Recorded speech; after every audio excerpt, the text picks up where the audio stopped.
All new episode of Carolina Sports Talk starts now.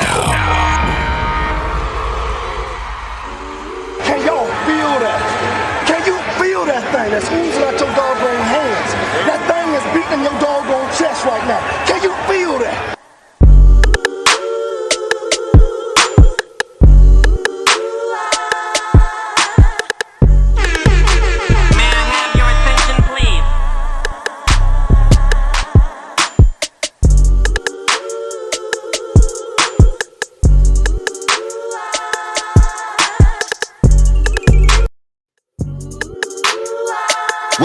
Welcome back to another episode of Carolina Sports Talk. As always, thank you for tuning in on your favorite podcast app, joining us on Facebook Live, YouTube Live. Yeah, that's the word. All of those platforms, we appreciate you. Welcome in. As always, I got my main man and yours, DJ. I ain't gonna tell him about the smart speaker playing Carolina Sports Talk. None of that. You know what I'm saying? Yeah, we getting Gucci with it tonight. But as always, welcome in my main man and yours, DJ High Star in the building, Patriot Patty Studios. What's good? My dog. What's up, Carolina Sports Talk Nation? How y'all doing? I want y'all to know that this wasn't planned, but you can tell from the apparel where our allegiances lie. And as much trash that he talks, he'll always be, I just got so much clothes that I just don't really want to get rid of them. This t-shirt really, defines my, trapezoidal work that I've been putting in. You feel me? So trapezoidal, okay. Yeah, all of that. How was your weekend? It was good, man. Homecoming season in, the Carolinas. So I had an opportunity to go and kick it out with what could quite possibly be the quietest kept and best kept secret in all of homecoming seasons. And I'm saying that not lightly now, but Winthrop Homecoming's is really like that. I got to give a shout out to Rock Hill State. They do it and they do it big. So if you looking for a homecoming next year, Rock Hill State University, man, Winthrop, baby. It's like that, dog. And I'm telling you, the first time they told me, our homecomings, I was like, yeah, hold up. But I went to an HBCU though. Like I get what you're saying, and I realize this is, highest percentage of African American students of any other. I get all of that. However, I went to an HBCU, but they do it big. And then right after, on the heels of that, had a nice little experience out there. Got a chance to go to Clinton homecoming. Went to a basketball game and a fight broke out. But beat me to it. Yes. Now I see why. No. What you want me to do, my dog? But no, so really just a really great weekend overall. Got a chance to go fellowship with some folks on church on Sunday. So good weekend. But how was yours, man? I rested. Ouch. Because I had to charge up. I'm going to talk about it. So I had to charge up. But I rested. I was resting. In preparation. You were, some might say pre-gaming, so you were pre-resting to store the energy necessary. The weather assisted. It was nasty a little bit. That's why, to your point, Winthrop, they looked through the pictures and videos, looked like y'all had a great time. Mm-hmm. I was resting. Well, I'm glad you had a chance to rest. In the NFL, there were some players who rested unwantingly, if you would, with a lot of injuries. But before we get to that, let's go ahead and run down some of these scores in Week 10. See, I just jumped straight into the sports. Okay. But in Week 10 in the NFL, there were some great matchups that kicked off with an impressive win, some might say, by the Chicago Bears in Thursday Night Football against our Charlotte, North Carolina Panthers. See what I did there? Colts took care of the business against the Patriots 10-6. Browns over the Ravens 33-31. Packers fall to the Steelers 23-19. That's still very loud. 49ers take care of the business against the Jaguars 34-3. Saints fall to the Vikings 19-17. Texans over the Bengals 30-27. Titans fall to the Buccaneers by a score of 20-6. Lions over the Chargers 41-38. Falcons fall to the Cardinals 23-25 for just their second win of the year with Kyler Murray being back. Cowboys over the Giants 49-17. Seahawks over the Commanders 29-26 with the Jets falling to the Raiders 16-12. And then on Monday Night Football, the Broncos 22 It's 24. Bills 22. So, bro, like I said, a lot of good football that took place this weekend. Let's just start off with the Thursday night game that may not have been as good as some may have wanted, but there was a game. So, what are your thoughts with Chicago and Carolina, man? I forgot who was the commentator, but it was Chad Ochocinco, and Shannon Sharp, but Chad said it best, where it was like, this was just not an entertaining game. It was a boring game. The game, however, was a catalyst, and I don't know if this is too soon or anything like that. If anything is too soon, if you have to ask it, you're about to say, but go ahead. But it was a catalyst to projected March peaceful protest, if you will, to go down in Charlotte. Now, peaceful protest was canceled. It was. For those who may have missed, the Carolina Panthers fans had a petition and were intending to go and march about the poor performance of the Carolina Panthers following this loss. Right. David Tepper must have gotten word to say, don't y'all bring y'all tail out here, because it got shut down real quick. Real quick. And it was shared with both of us. And when it was shared with us, my first thoughts was like, what is this going to do? Absolutely nothing. And I think that was the overarching kind of consentment was, or what is it going to do? We can go and we can fuss, might make the news. They'd be like, Carolina Panthers fans upset with the performance of the team. And end up being worse press. And in other news, right. And so it literally wouldn't have done anything to assist or help. So I'm glad that it was canceled. I was not going out there because I don't like people anyway, let alone uselessly spending my time with people. So, but when we're talking about on the field, though, we talk enough about the problems that we have. Let's talk about the solutions. What, if any, and I don't need it's going to be a long road. What would be an immediate thing that makes you optimistic about everything? Nothing. Because the type of moves that would need to be made at this point aren't capable of happening. So here's what it would take for the Carolina Panthers in this season to be able to be relevant enough to make the playoffs. Shout out to the viewers. We would absolutely have to have Luke Kuechly first come out of retirement and play the starting middle linebacker for the defense. Plausible. We would also then need to have our offensive linemen take a super serum to learn how to block in the NFL. I don't know if it's legal, but I can see it happening. But there are options. But it would then also require like a level up. You know how when you play in Madden or any of those games, you get so many hours. It's like, let me just level up my player real quick, and you just go through the little drills. They would need that consistently for about 48 hours. Hyperbole aside, man, chop block? Like if we had because first of all, with the draft pick, to get the coveted number one, the things that we gave up were so detrimental as well. Us losing those things, as far as like the first round draft pick and stuff. So if we were to acquire something tomorrow, would you want it to be a running back, a receiver, a linebacker? Lineman, offensive lineman. Okay. Specifically left guard. If we kept this current roster and were able to get to a point where the offensive line could at least give Bryce Young some time to play. I'm not a Bryce Young fan. I feel like in a lot of ways I'm being an apologist by saying this, but in reality, I wasn't upset with the pick because I knew what the young man had the capability of being and doing.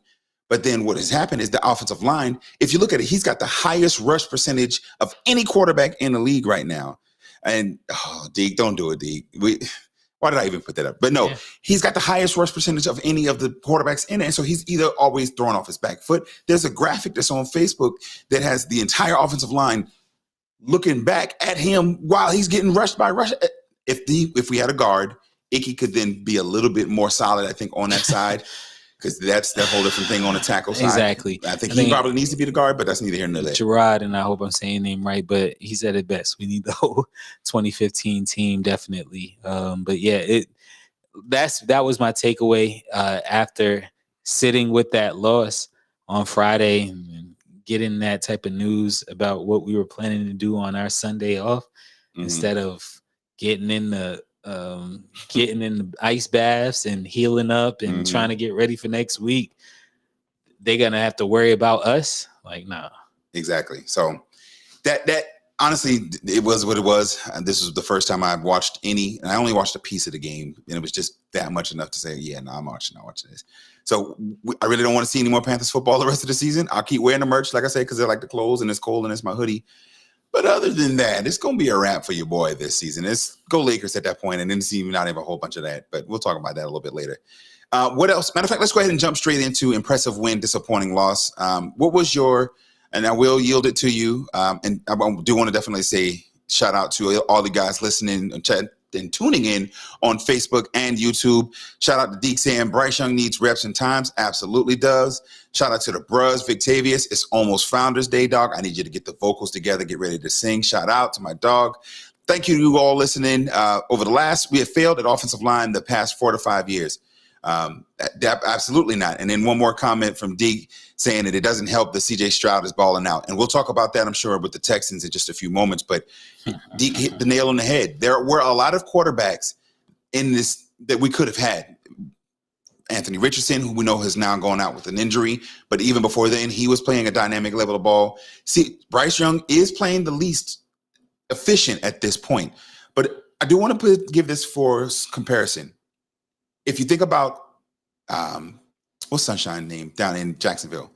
Trevor Lawrence coming out of Clemson. Relax. If you look at even Jalen in Philadelphia, all of them had similar records their first season. They were 1-5, 0-7, 1-6. So I'm giving him a pass and hoping that once we correct those offensive line issues, it'll be enough to be able to drive us into some of those winning positions as well. So now back to your impressive win of the week. Who you have for your impressive win? I'm actually going to give it to you. Paul, give you the floor first.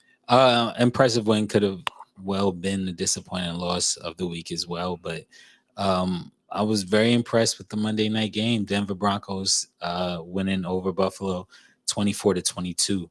I think Russell played a really efficient game. They used Javonte Williams pretty well.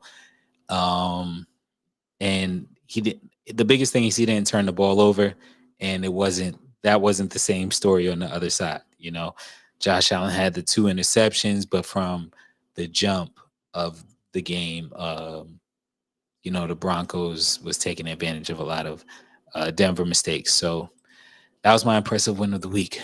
Okay. My impressive win of the week belongs to the 5-4 Houston Texans. They went into Cincinnati and beat a really strong team. Cincinnati had been on a 4-game streak. Their defense was playing well. CJ Stroud, as Deke just alluded to, has been playing outside of his mind. If you look at the Texans now, and we'll talk about this as well, they're at 5-4 right now, and they're primed to, honestly, if the season ended today, I think with this tiebreaker over them, they would be a 7 seed making the playoffs. And so they have to be one of the surprise teams of the season, to say the least. But DeMeco Ryans, whom I was in favor of as a candidate for the Carolina job, just put that out there, has shown what hard-nosed coaching can do. He comes from tough playing in his Buffalo days. He comes from even the San Fran system where I think they are very evident what they're doing even on the defensive side. And he's a lot of that infused in that culture out there in Houston. And I'm really, really impressed with what this team is. I'll be kind of keeping an eye on them as we move through the season to see what they're going to be. But to your point with your impressive win, Russ looks like Seattle Russ to me. He is getting outside the pocket. My boy is scrambling, making outstanding passes. That one with the buddy that was about 4 yards outside of bounds where nobody could get it but his. That was a bad pass. One where he eluded the rusher, where he did the spin move, and then he hit the spin move one more time and completed the pass. So, yeah, definitely. Yeah, Russ is looking good. So, with that, disappointing loss of the week. Well. Your honorable mentions. Honorable mentions. So, I definitely wanted to. Yeah, I definitely wanted to shout the Steelers out as an honorable mention. And then the 49ers with their bounce back win over the Jaguars 34-3 as an honorable mention as well. Disappointing loss, though. You don't want to go first? I will, but okay. Also, since I actually watched football this week, I have an honorable mention myself. Gosh, yo, don't give it away to the audience. They know I wasn't watching football. All right. Football. But no, another good win. I'm not even going to call that one a good win, but Kyler Murray coming back and leading the Cardinals to their second victory, man. Granted, it was over the Falcons. But still, a win is a win. I was one of the ones who was like, why is he coming back? They trash. He's like, yeah, no, but they're still my team. All this draft for quarterback talk. Let's go ahead and, first of all, not be in that position. Second of all, understand that I'm going to take this team to wins. And he absolutely did exactly that. Absolutely. And shut people like me up. I take your Kyler Murray. I see your Kyler Murray. And I raise you, along with Gerard, a Josh Dobbs out there in Minnesota as far as a honorable mention for impressive win. So shout out to them. Yeah, but your disappointing loss. My disappointing loss of the week. Go ahead. Comes from a game that was actually your impressive win. Okay. As you just mentioned, the Buffalo Bills fall into the Broncos in Monday Night Football. The Broncos are playing a much better brand of football, but without the turnovers by your boy, that's a completely different game. As good as Denver was playing, you cannot consistently put your defense in that position where they have to come and defend against a short field. And Josh Allen threw 2 interceptions, and it just added to his league total turnovers, because he's actually leading the league in interceptions, and he's tacked on another 2 fumbles alongside of it. So with those combined 13, including these 2 picks, he is the reason that they have lost 5 games this season. I'll keep that in mind for trivia. Now, one thing about it is 2023 and about to be 2024. Patriot Patty and I had a conversation probably years ago about the camera like definition and like how the kind of the privilege that we have now of seeing stuff everything. 8K. So when he throws this first interception and he goes on the sideline, the camera was right on him. So the entertaining thing in all of that was not having no horse in the race. Was like, how is he gonna respond or whatever like that? How will he bounce back? Seeing him throw a second interception, it was like deflating a big helium balloon or something like that. The first one I give him a pass on because it was tipped. Right. Pause. Yeah. And so the second one was just wildly overthrown, and that was completely him. So it's the gunslinger mentality that you got to kind of snip some of that out to be able to put him in a better position, man. And Deke just said he's got a big arm and gunslinger mentality, and he doesn't make good decisions at times. And that's a recipe. That's wild. It's a recipe for disaster is what it is. Now, as we're staying on this really quickly, did you see your man's out in Dallas defending his brother's like, yo, get 13 up out of there. Like on some, I want my brother to be on a team that's not going to have a quarterback that's going to keep throwing these interceptions. Yeah. So I forget the Diggs in the back end Cowboys and Stephon. No, Stephon. And I'm talking about the brothers though. I'm saying the brothers. Stephon and Trayvon. There's go. Trayvon. So the fella in Dallas. He basically went seriously. But he really was on lines like bashing like, yo, buddy really wasn't all of that before. And then he actually highlighted and screenshotted the stats and showed Josh Allen's first two seasons without Steph, and then what has been since. And then even now that he's throwing all these picks, what it looks like. And it was like, you got a case that your brother really has made this dude to be, what he is. But ultimately. So, yeah. Go ahead. Nah, I was. So that's a lot. So disappointing loss though. That was yours, right? Buffalo, yeah. So who's yours? My game have to go out there to a up 95 to Bodymore Murderland. And the Browns over the Ravens this week, 33-31. It's been a kind of an ongoing thing for Lamar Jackson where he just kind of can't finish games or like things at he leaves the door open for the other team to where they always have an opportunity and stuff. And this time it came back to bite him. I thought it would be a perfect segue into speaking about injuries and stuff like that, which get yourself together. But no, TJ, what's happening, man? Top 5 fantasy football name of all time. But whenever it comes to that game, though, Cleveland did their thing. Unfortunately, Cost him a little bit in the game. Cost him a lot of bit, you know. And couple million, a lot of. Yeah. So what he's alluding to, Deshaun Watson, quarterback for the Cleveland Browns, sprained his right or left hand, his throwing hand in that game, and is now having season-ending.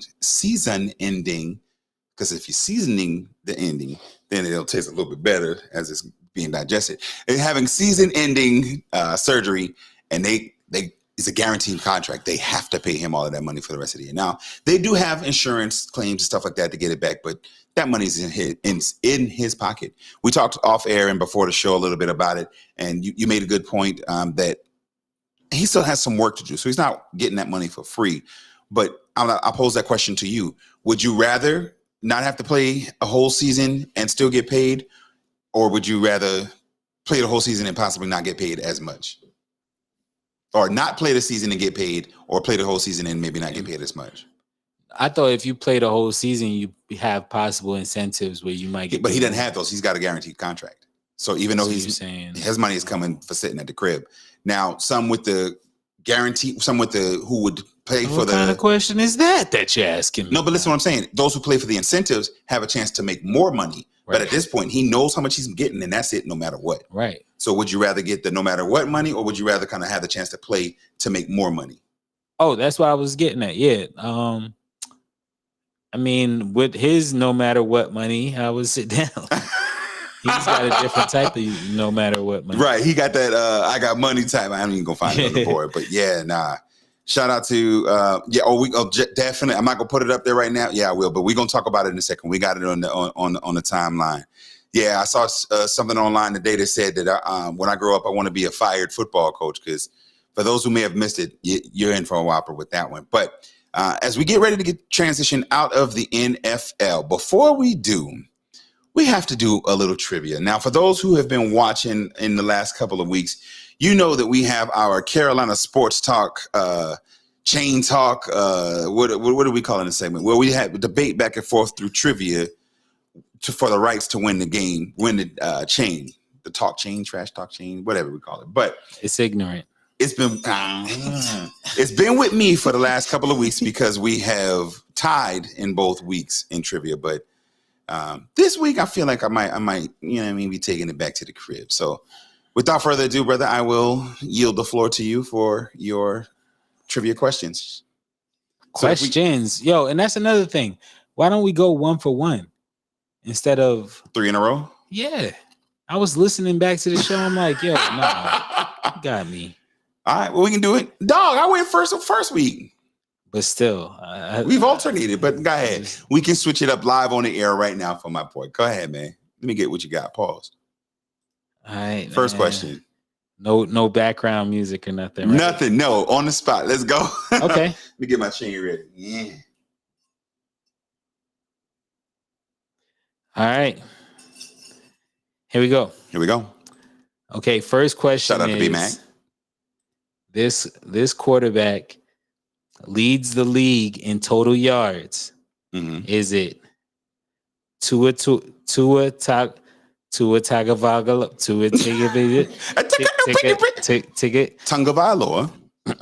Tua Tagovailoa? Is it Dak Prescott or Sam Howell? This quarterback leads the NFL in total yards. Correct. And my options were Tua, Dak, or who? Sam Howell. I'm going to say C, Sam Howell. Indeed. Oh, okay. We got a little. Okay. All right, next. So my first question for you. We often talk about the top. See, if they introduce questions like that, then you already. Go ahead. We often start at the top of the list, but in knowing the league, you also often need to know the bottom of the league. So in that same vein, this quarterback has the lowest amount for a starting quarterback in the league in passing yards. What? Passing yards. Is it Desmond Ridder? A. Is it B, Gardner Minshew? Or is it C? Can you give the teams or something at least? Desmond Ridder with Atlanta. Gosh, man. You ain't have to give me no. Desmond Ridder, quarterback, Atlanta Falcons. A. B. Gardner Minshew, quarterback, Indianapolis Colts. Good night. Or C. Josh Dobbs, Minnesota Vikings.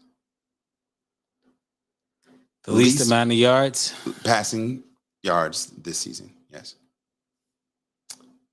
5 seconds. I'm going to go with A. Atlanta's quarterback. Unfortunately, that he's is not incorrect. even Gardner Minshew. He hasn't even played like the full season. And Josh Dobbs hasn't either, and he's already got more than both of them. What kind of question is that? To see who's the worst. You got to know what it is. No, Come on. Don't. Next question. No, you don't, bro. That's whack. But anyways, that's oh my gosh. Okay, you got ESPN stats over there. Put it like that. Okay, it's literally the bottom. And who was Go ahead, bro. All right, so this defensive player has the most touchdowns total or whatnot. Or what? Yeah. Okay. Most total touchdowns, like defensive touchdowns. Okay. So is it Philly's Darius Slay, Dallas's Darren Bland, or New Orleans Tyrann Mathieu? Total touchdowns. Let's go B. Who is B?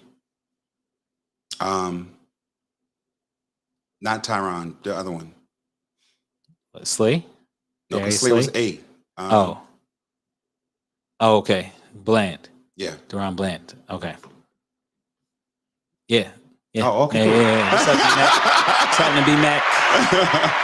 All right, so that's 2-1 right now. So I guess since we just make it easy, it's 2-0 because it's 2-0 because nobody was going to guess that question that you asked me first. It was 2-0. It's 2-0 right now. Correct. My fault. This is your chance for the second one here. All right. So defensive question. This player leads the NFL. It's an easy one since you're crying and complaining.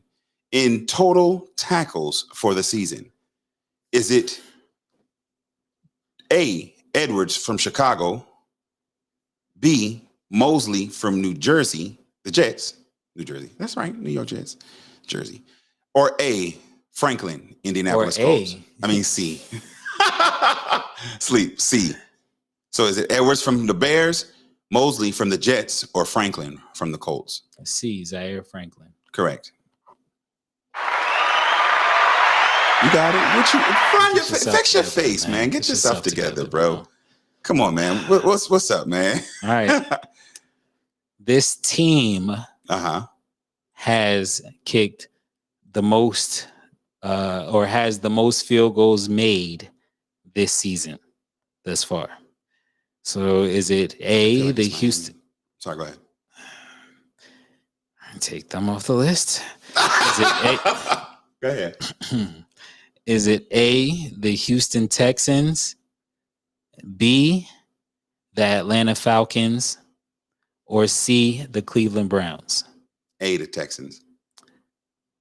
And if you're like a prisoner of the moment right now with the whole CJ Stroud thing. But if you would have took a second, because I wanted to choose a different B. But it was C, the Cleveland Browns with 24, actually. But I did want to choose a different B. And then when I chose Atlanta, I'm like, what am I thinking? But they are in the top 5.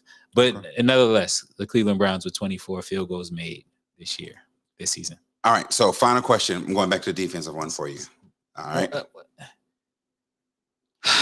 Just so the audience knows, we had agreed on offense, defense, and special teams before the show. And once again, we have some improvisation going on, perhaps lack of preparation. I don't know, y'all. I don't know why people pivoting and remixing stuff, but y'all see it. Go ahead. We're live. Because you cried and complained about the first question. It was trash. So I said, okay, well, I'll just go ahead and give you this. This team has the lowest kick yards per return average in the NFL. Is it easy? A, the Atlanta Falcons, B, the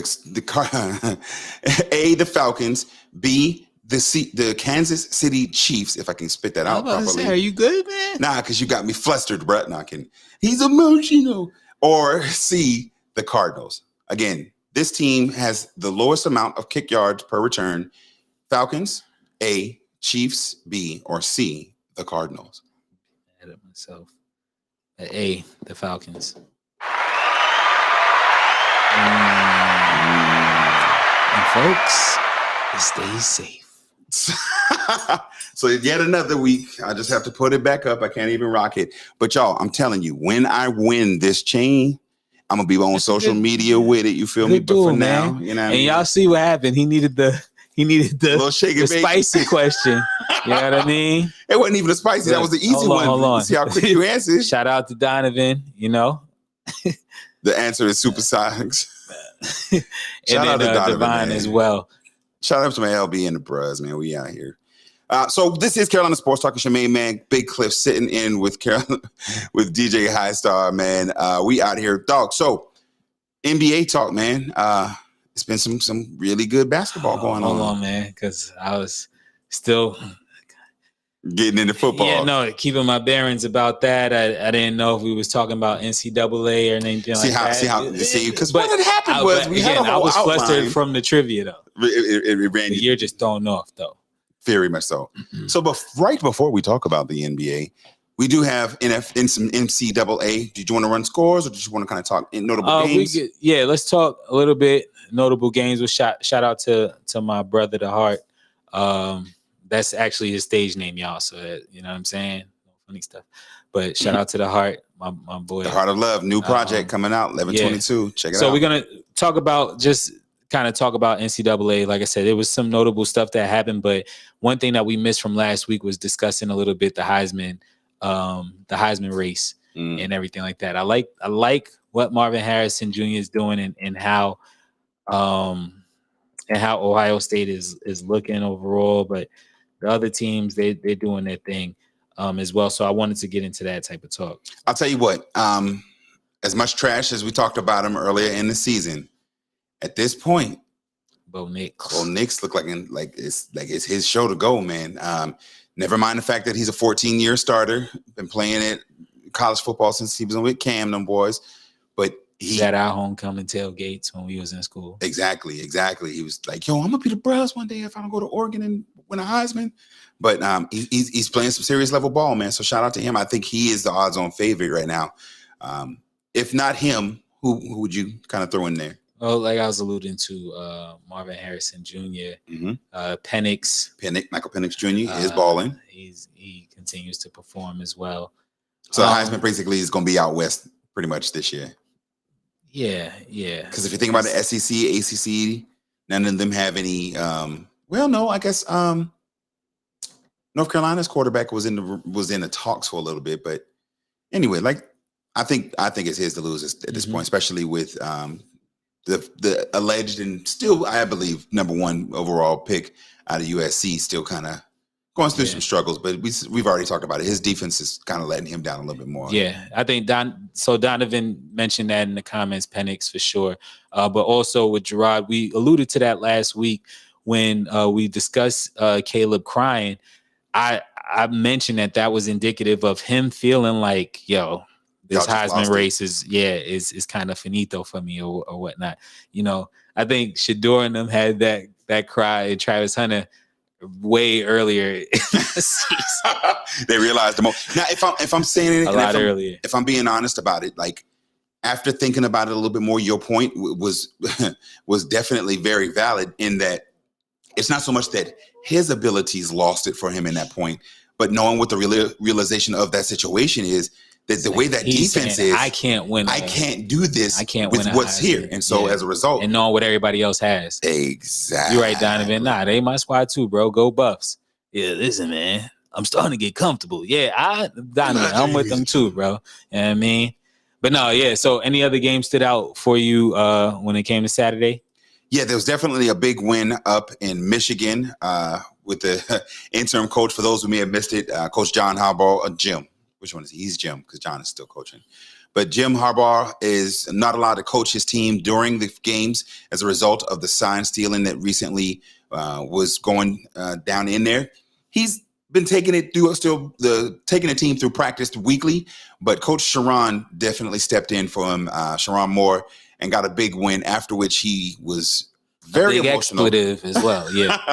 The reporter asked him how he was feeling, and you could tell that like he was kind of waiting on it, and that genuine passion just kind of let loose on him. Out. Yeah, and so but he just kind of professed the admiration and love that they have for his coach, and the team fought hard for him, and so it's definitely seen.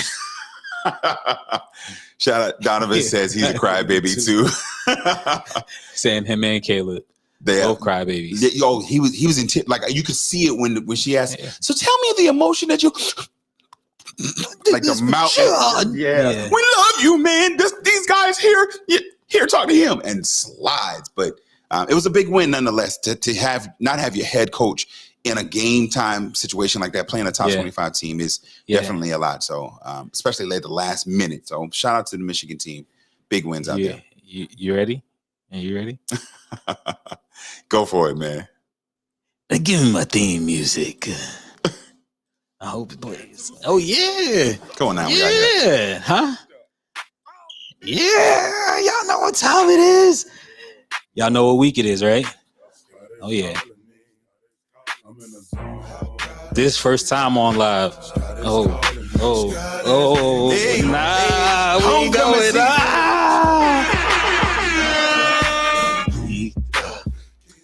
So that's your allusion to homecoming season. Orangeburg, South Carolina, Claflin University, Saturday, November the 18th. Boy, you're going down, boy. Oh nah. Yeah, man. Orangeburg classic right there. But that's what I was alluding to early in the show when I said I was resting up, had to charge up because we all know what's going down this weekend. Yes, going down for real. You know what I mean? So, shout out to Claflin. You know what I mean? We're going to be representing in a big way, but I did still want to soliciting business. We wanted to talk about some football going on out there in the black college world. You know what I mean? Yeah, listen, we would be remiss if we did not give a huge shout out to the two-time defending, reigning, undefeated SIAC champion, Benedict College Tigers. Man, that was not enough love, man. Benedict took care of business this past week against Albany State, winning the SIC championship with a score of 47-10, capping off their second consecutive undefeated regular season and conference championship. I'm incredibly proud to be able to be a part of this, I was about to say franchise, but to be a part of this school and the program that's really, really established themselves nationally on the scene in black college football. And so that's all nice. That's all cute. Let me ask you this, though. Let me ask you this. Hold on, because they got to see. Because y'all got to understand what type of week this is. Let me ask you this. Claflin. So when you're out there and, touchdown, Benedict Tigers. Touchdown, and you hear out in the crowds, they go, BC. Are you saying anything? No, but in a caveat and an asterisk, right. I am most often the one starting the BC. Yo, cue up the I don't like that. No. Not for our homecoming week. I don't like that. But here's why that's hilarious. I was talking to our Neo, shout out to Marcus, man. And me, him, and another bro were talking, my dog Jamar. And we were out there talking. I'm not putting that up there. But and he was like, yo, I was talking about the team and I said, claiming the ownership that I have in it and what we were doing and what we're looking forward to in our, first round playoff bye this upcoming week, having a second round hosting game in Columbia. And he was like, hey, man, I know you're talking about the football, but I don't like that we stuff with Benedict, man.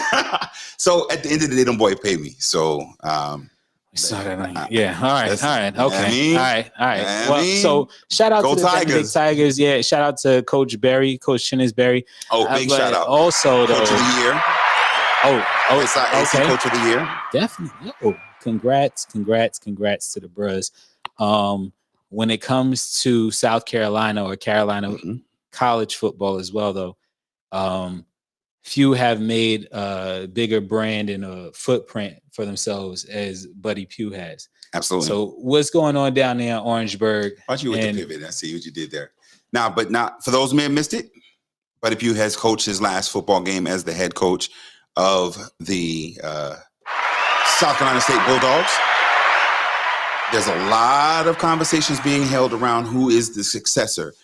We had a brief conversation earlier in the week off air, naturally, talking about what that timeline would look like. And I think that's going to be instrumental in kind of which direction that they're looking to go. So if you think about it, if they're looking to do an exhaustive search, if they're looking to say, we're going to overturn every rock and then you're going to see that they're not going to make an announcement until well into the summer and once postseason has concluded. But if they're looking to make a splash, if they've already got a candidate who they've been in communication with, working up contract details, then they're not going to wait. And they're going to move quickly so that there aren't any other conversations with that candidate and to be able to designate, hey, this is the guy that we wanted. This is who we got. This is who we're moving forward. I see that being more likely if they go in a way of like a Ray, I wanted to say Ray Allen again, or with a Ray Lewis. But if they're looking for somebody like we just mentioned, Benedict, Chennis Berry's name has been thrown around in many circles. Now, having some, sources close to the AD there at South Carolina State, there's a strong push that they're looking for an alumni to be able to come back and be the head coach. And we know that there are several former Bulldogs who are coaching both in high school and at the collegiate level and have that experience. And so I think how long it takes for them to make that announcement will definitely be indicative of which direction that they're going to move into. Yeah. Well, I mean, and you suggested the people that I was going to say, but I'd like to know from the audience as well. If y'all kind of know about the situation, who do y'all feel is going to replace or will be a good replacement for Coach Pugh out there in Orangeburg? Definitely, the Ray Lewis thing will be a good thing PR wise, and just a lot of the things recently with South Carolina State have been falling in place. The Jason Weaver thing, all of that type of stuff. They've got the momentum. It would look good for their profile. The Chennis Berry thing is like, depending on what Benedict does this postseason, he can say kind of the way that Prime said, almost like, what more can I do here, and look to, possibly, go to the MEAC. And I will say this though, if they don't win, let's say they have a disappointing performance in the second round and are knocked out second round like they were last season, I can see him coming back, especially with the young talent that is now his nucleus. He's had several transfers that have come in that have been pivotal players, but a lot of these guys that are there now are players that have played for him for consecutive years. And now this is his squad. This is literally the bloodline of what he wants it to be. If he feels that they've got a chance to be able to be as dominant as they have been again next year and possibly go deep into, if not make a national championship run, I could see him kind of escaping away from some of those offers that may come to him to be able to come to a Benedict and get a national champion. Because being black national champion, national football, college football champs is cool, but to say you have a Division II national championship is a little bit different of a level. And I think if he feels like that squad has that potential, no matter the allure of what that South Carolina State program could be, you got to go with what you have and what you know that you've been built and kind of put your mark and DNA into already so far. So definitely want to be mindful and kind of see where they would go with that. Really quickly before we get out of NCAA football, and this is Carolina Sports Talk. It's your man, Big Cliff, sitting in with DJ Highstar, Patriot Patty Studios. Appreciate all of you joining us, listening on YouTube or Facebook Live. Make sure you check us out on our podcast weekly on every podcast available, all the platforms, or tell your smart speaker, play Carolina Sports Talk. We alluded to it earlier, but I do want to point out really quickly, Texas A&M, they fired their coach this weekend, Jimbo Fisher, who had a buyout clause in his contract that now requires that for them to terminate him, they have to pay the sum of $77 million to him in that buyout. That's tremendous for any level of a buyout, but let alone for college football. What does that say, Highstar, that they feel 77 million reasons strongly that they no longer want him as the head coach down there in College Station? I'm in the wrong profession. I don't. Who do you write that? Like, you got to write it to like an estate or like a business or something. And essentially, or do you get it in installments? Like, that's no. So essentially, they can spread it out. There is a lump sum payment at the beginning of $27 million. And when they were questioned about it, they said no public funds will be made to endorse the payout, that they've instead referred to alumni donor givings and some other different vendors of sort. But essentially that no institutional funds will be used for that. It's going to come all out of the athletic budget, which is a good thing because now you're talking about some fraud and all that other kind of stuff. But like, bro, 77 mil. Yo, do you have I know you mentioned it earlier, but how hard would it be to queue up the 50? That I get money. Oh no, that's nothing. We got it here. That is wild, bruh. Like, yo, we'll no longer need your services. Oh, really? Oh, yo. Well, see y'all later. Now. I'ma holler. Cause I get my. That's crazy. Thank you for our mathematicians out there. Shout out. Gerard said $26,000 a day for the next 7 years. That's a lot of hard. 26,000, please. 26 every morning that dude wakes up. That's 26. Let me get the Jeep Commander today. I'm gonna buy that brand new and just leave it parked somewhere. That is now let me get crazy. The Nissan Altima. Just buy a new car. But the craziest part about it is that he's not going to have to worry about trying to spend that because somebody else is going to hire him. A coach like Jimbo Fisher with the experience that he has at Florida State and down in Texas, he's not going to build a small city with that money. Like that is crazy. Mm-hmm. So while we're in college, but just before we get to the NBA, because we had a whole bunch, I was just really ready to get to the NBA, but definitely want to give a shout out. Yeah, stick in college, but we can bounce to the hardwood. And I want to give that's not the right one. See, that's what happens when you have me hitting the buttons. Shout out to the newest commitment to the South Carolina women's Gamecock program, Miss Joyce Edwards out of Columbia, South Carolina. She's currently ranked number 2 in the nation. She was the youngest player on this past year's under 19 squad with USA Basketball. And I'm here to tell y'all that firsthand, she is a problem. Yeah. Joyce is 6'3", and you know how they list basketball players on stuff. They're like, no, she's not that tall. I stood flat-footed on the court next to her, and she is every bit of 6'3". Has the footwork of a guard, but plays much bigger than even her frame allows for. But it's a huge get for Dawn. Big facts. I'm impressed, one, because of course she was first offered as an 8th grader. Back in 2000, and I think it was like 19, that they offered her as an 8th grader, said, no, you're coming to Carolina. And they have stuck with her, and throughout her entire matriculation in high school, she's just grown as a player, and she's of the caliber. She had offers also from LSU and Clemson as well. I know Connecticut was early in, but then when they realized where South Carolina was, they were like, yeah, no, we're good off that. Similar to Malaysia. Exactly. Okay. Exactly. That's what's up. Yeah, so shout out to her. Dawn has gotten a program off the ground that is a legacy at this point. A lot of them. Go ahead. No, because it's a hot take. So just cue it up, get it ready. Okay, say less. So no, but like little things that make a difference. Last year in the Lower State playoffs, Dawn Staley was in Florence out there to be able to see Joyce play. And so I think that's what's allowed her program to, although they were a little bit disrespected in the early preseason rankings, they were ranked number 5. And we know both number 1 and number 2 teams in the country lost lackluster performances by all others. And so in the second poll, Carolina rightfully has taken their place back at the number 1 slot. And so shout out to the Women's Gamecocks program again for being tremendous and just continuing to keep the in-state talent from the Carolinas in the region as well. So you say you got a hot take. Yeah, go and cue it up, y'all. Y'all get ready. Let's go and cue this hot take up.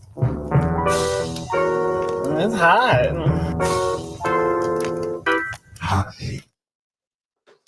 Coach Dawn Staley, when it's all said and done, will leave a greater legacy than and greater impact on the school than Gino did in Connecticut, and has already surpassed or on her way to surpass Pat Summitt in Tennessee.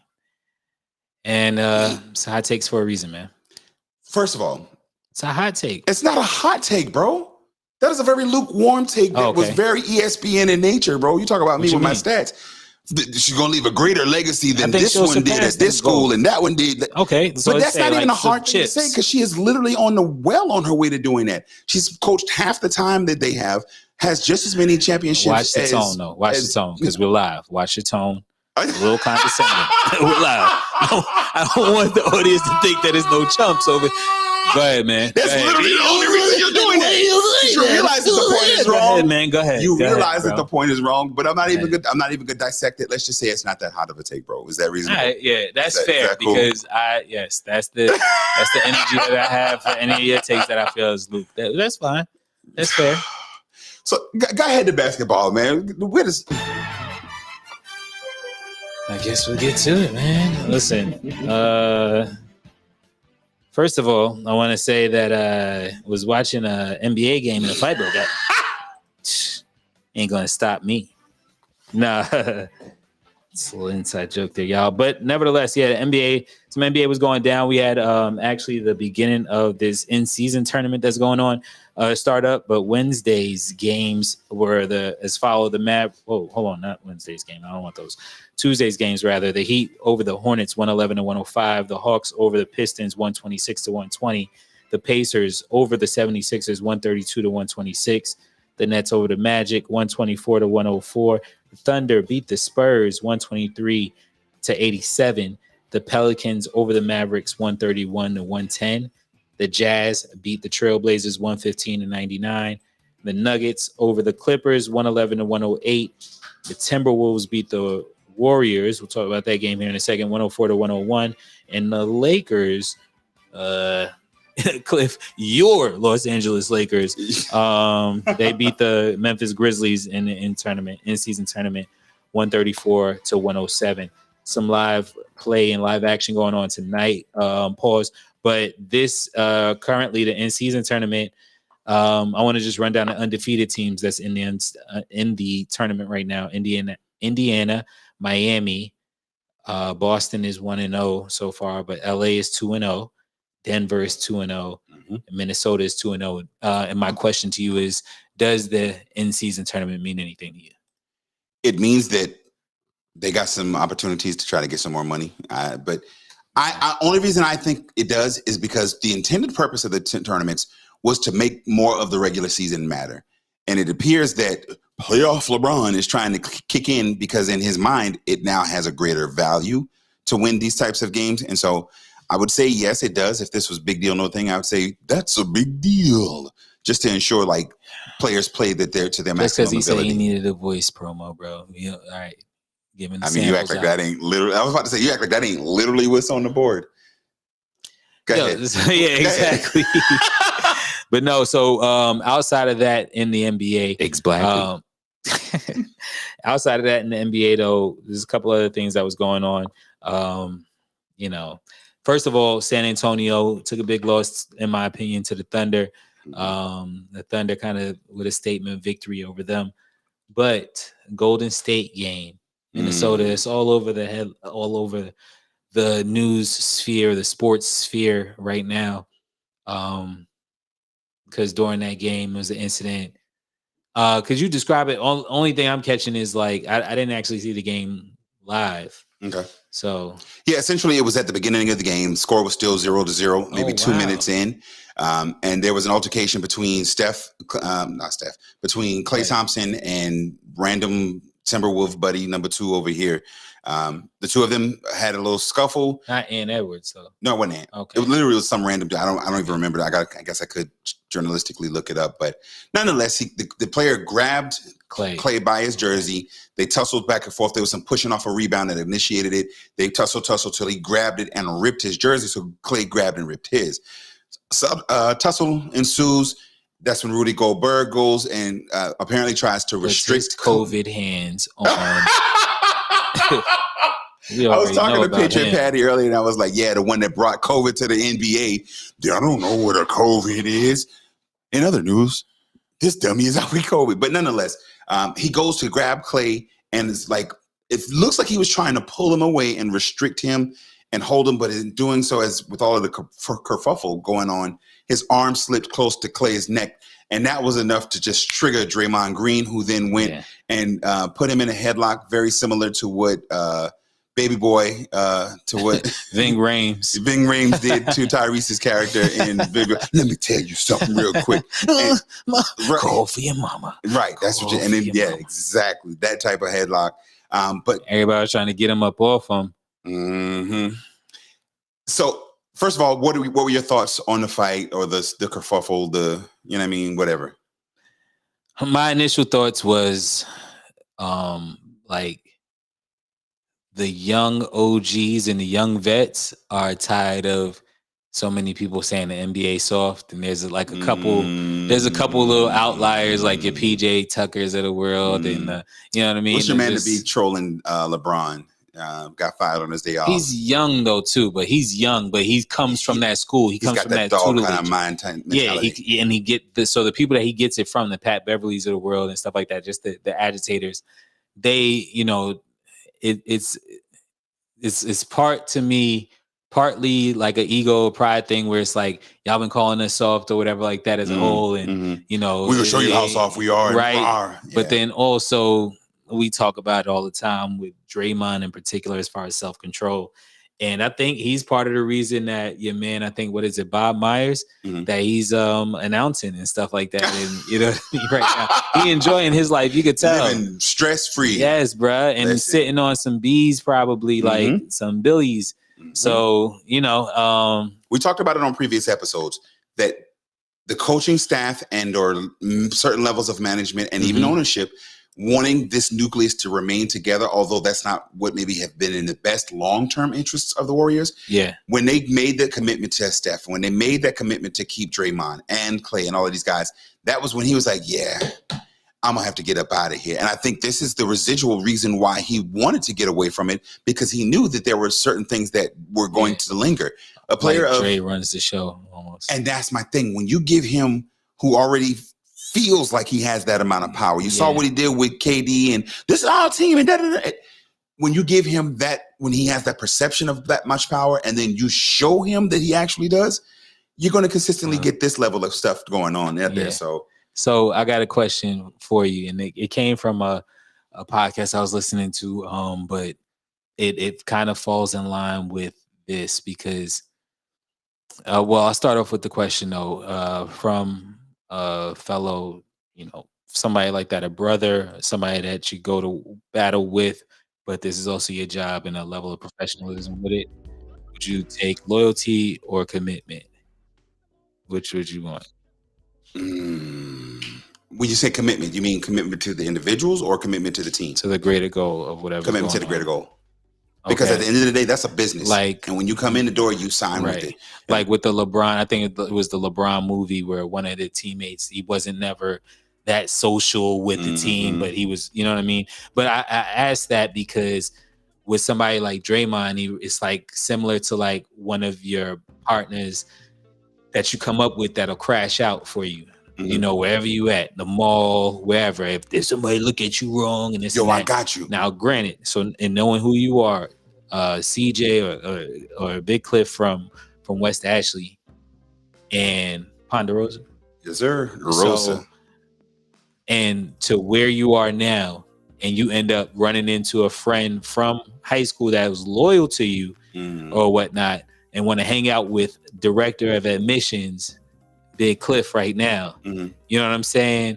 It's like Draymond is that person. Like his justification for everything is, I saw my brother. Yeah, and that's always gonna be it. Not to put into context like, yo, we're in $1 billion league. Yo, all of these cameras are on us. Yo, this is a bad look for my team. Yo, the only thing that they're gonna be talking about Warriors related will be me for the next 3 days.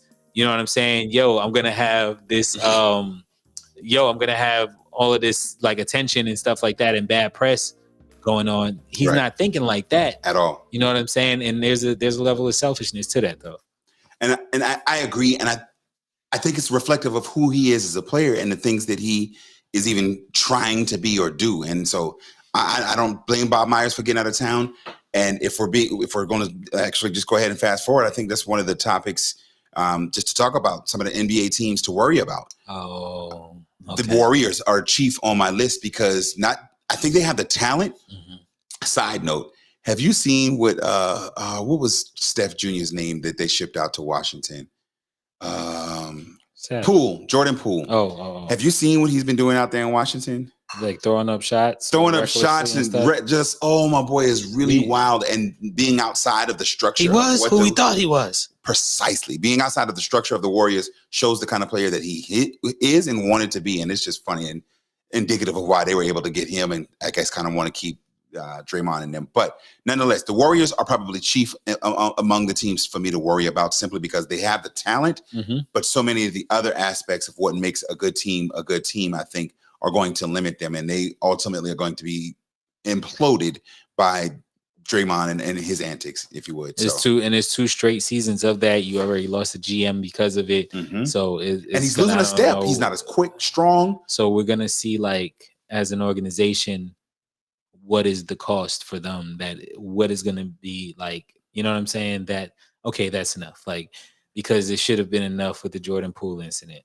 You know, period. Different things like that. But nevertheless, mine's would be the Clippers, Los Angeles Clippers. You know, they had to get it together, and lightly, like a team to worry about or a team to worry about junior would be San Antonio, just kind of like where teams kind of figuring out some things and figuring out kind of how they're gonna best contest, you know, with the Spurs. Is it time for Pop to move on? Nah, not right now. Okay. Not right now. That's reasonable. One other team that I think that, if I'm being honest about it, deserves some worry, just because we always do. Your Los Angeles Lakers. Now, the Lakers, I think, although we're 2-0 in the tournament, I think this has been because, again, playoff LeBron is here in his mindset. And I'm interested to see what they do before the trade deadline this year. If we can add some pure shooting to this squad and allow LeBron to kind of take some of these miles off of him a little bit, or to at least preserve the ones. Pause. Take what?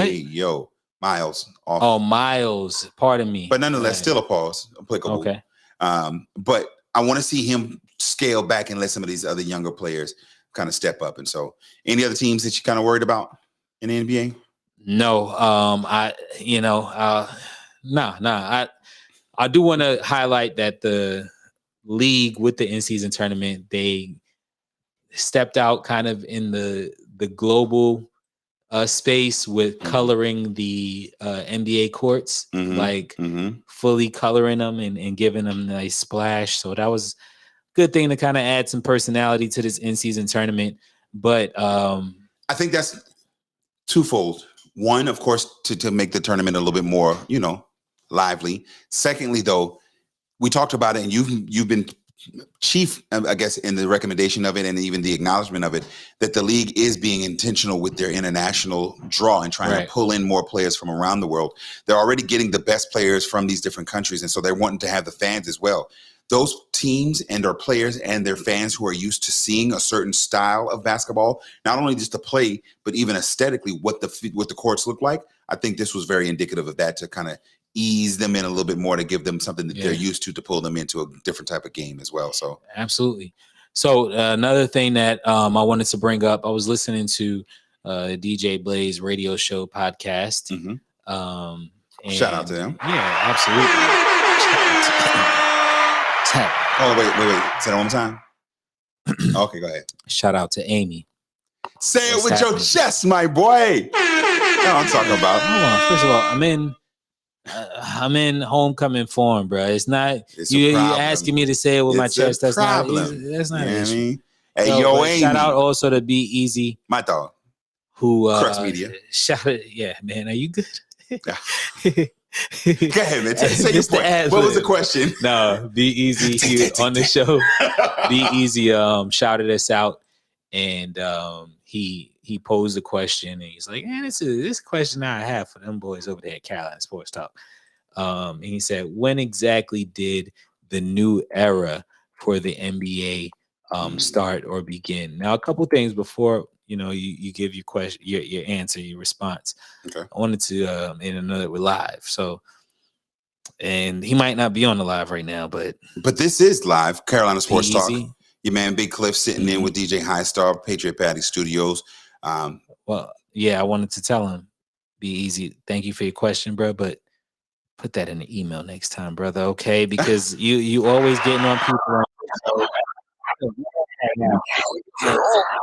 Right, yeah, okay. Going on. We don't got the Tekashi over there, or nothing, no. Oh, yeah. You know what I'm saying? Yeah, but Brandon, you ain't got the answers, man. You ain't got the answers.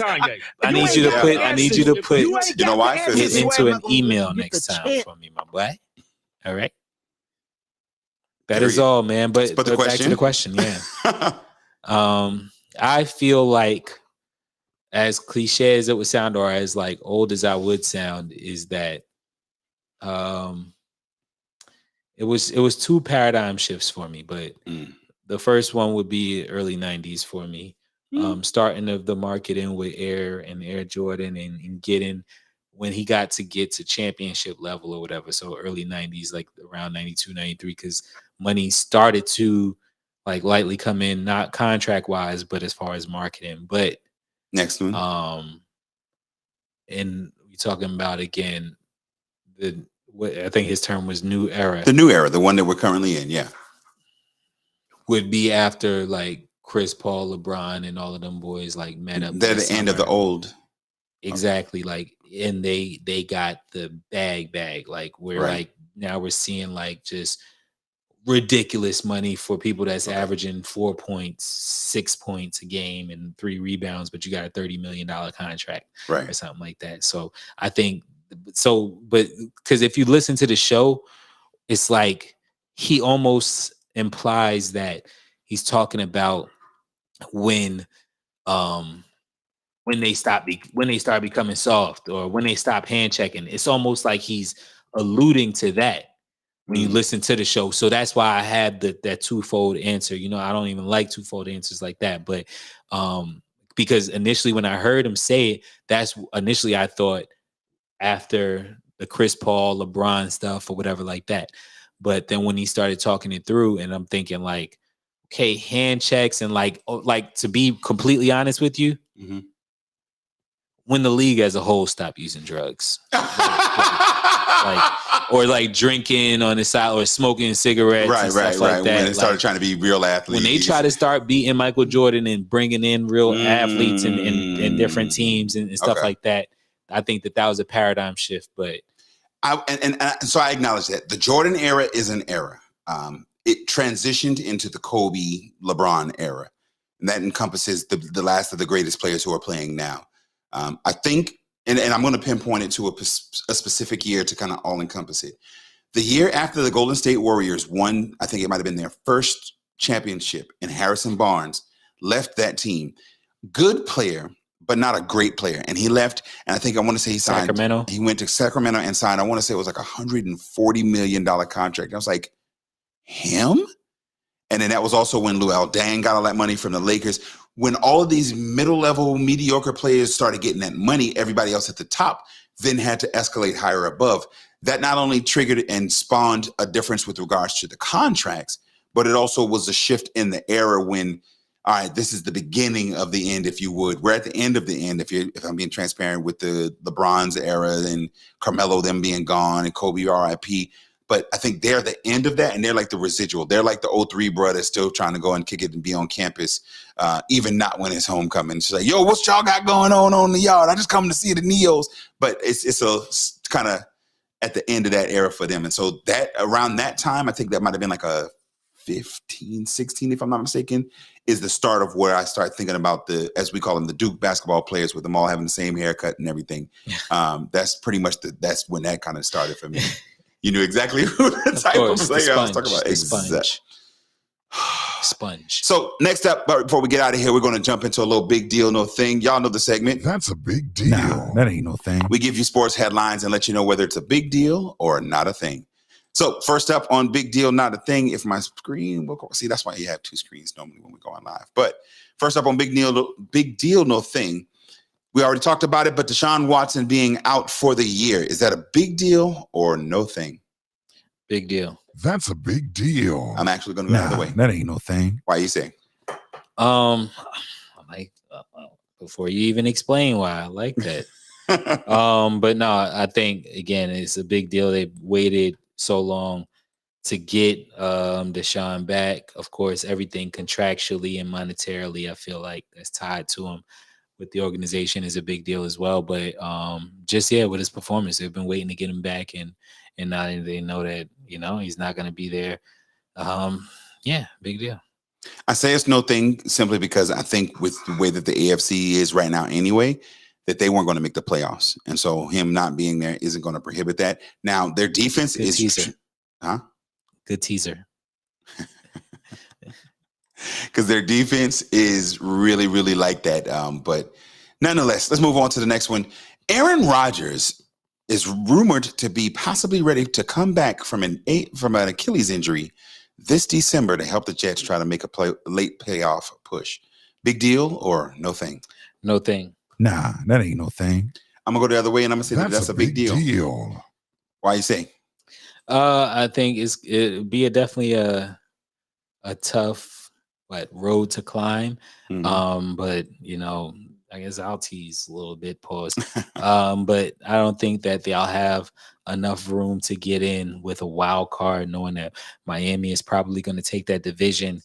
Buffalo is still getting their bearings about them, but it's just that the AFC right now is so competitive, so competitive. Like I hope like the teasing of it comes through the speakers, but the AFC is so competitive right now that it's slim pickings. So they would have to still do a lot, and then there's still a lot of games to hold out and wait for him to come back. So I say it's a big deal because the mere thought of his return will allow certain players. You know how sometimes they need to have a little something. Your boy ain't it. Little baby Zac Efron is not the future for the Jets. They knew that when they went and traded for Aaron. And then when he got back out there, it is what it is. I heard a conversation on NFL radio this week that talked about why Bill Belichick is kind of inconclusive or undeciding about which one of the quarterbacks he's going to keep putting out there. And he's like, yo, this is just what we're going to do. As we do. When everybody's fussing at the Jets and saying, well, why do they keep putting him out? At some point, you know who you have. And I think the Jets know that of the options available, Wilson was what was the best option for them. But now that you have that hope, that inkling that Aaron Rodgers can return, the defense is say, hey, we just got to hold it down until December. We got to get to this point. Other players come and they try to step up, and I think that that'll be enough to push them towards a playoff push, even in the AFC, which with all of the teasing that has happened, might as well go ahead and reveal the last one, all 4 NFC teams over 500. All AFC North teams currently over 500. Big deal or no thing? No thing. Nah, that ain't no thing. I wholeheartedly agree. Nah, that ain't no thing. Why you say? Again, so I brought this up, and even the question that I guess that stems from this is like, do you feel like all 4 teams would make the playoffs? Because that would be the only reason that this would even be a news story or something like that. Like, of course, everybody over 500, that looks great, but will everybody make the playoffs? Right. And everybody have a chance to win a Super Bowl? I doubt it. So that's why I feel like it's no thing. After the next few weeks, I feel like there's a lot of teams out there. So right now, the leaders in the AFC, of course, it would be Kansas City, Jacksonville, respectively, and Miami, and right now Baltimore, with Pittsburgh right on their heels, of course. Mm-hmm. But I think Houston, of course, fighting for their lives. Don't sleep on Indianapolis. Don't sleep on Indianapolis. And it just go ahead, because that's all I got. That's all I got for it. It's really simple. It's really simple. Like I've never seen a world. You know what I mean? That was the 80s. You know what I mean? I'll say this. I said it's no deal or no thing because it's likely that 3 of the 4 teams that are currently over 500 finish to be able to make the playoffs. I can see that.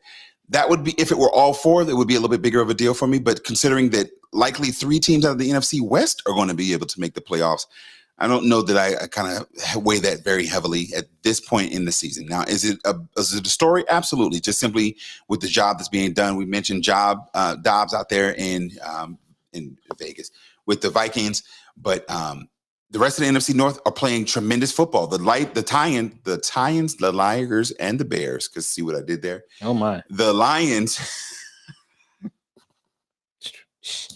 I was going to get it, but now you got that off. Congrats. So, no, but the Lions are playing some of the best football in the NFC. They play. My only fault with them is that they play down to their competition sometimes, but they're beating the teams that they're supposed to play and supposed to beat. And I think that they have an opportunity to really make a Super Bowl run as well. So, no thing, but I am going to keep my eye on the NFC North for the foreseeable future.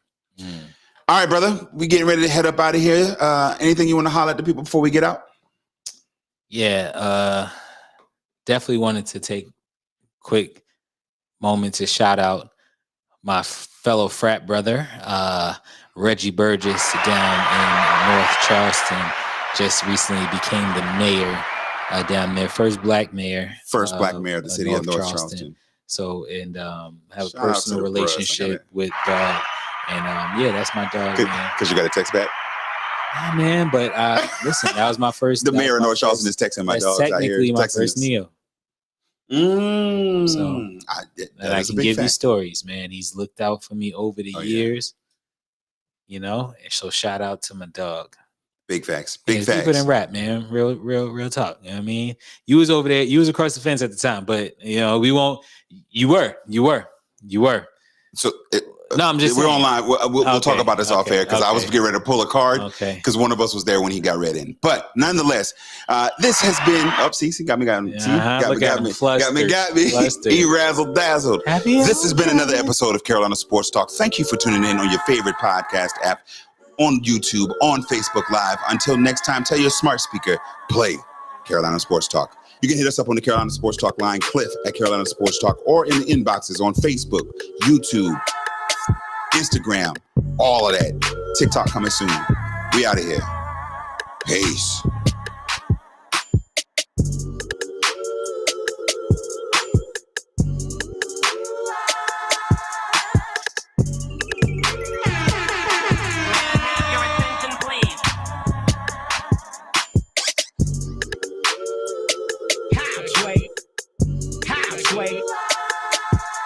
What? Bro, what are you talking about, man?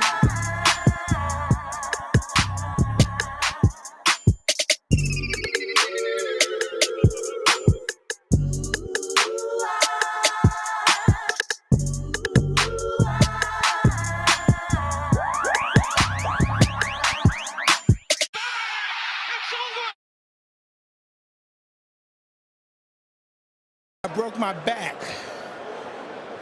What do you mean by that? My back is broken. What, a vertebrae or what portion? Spinal.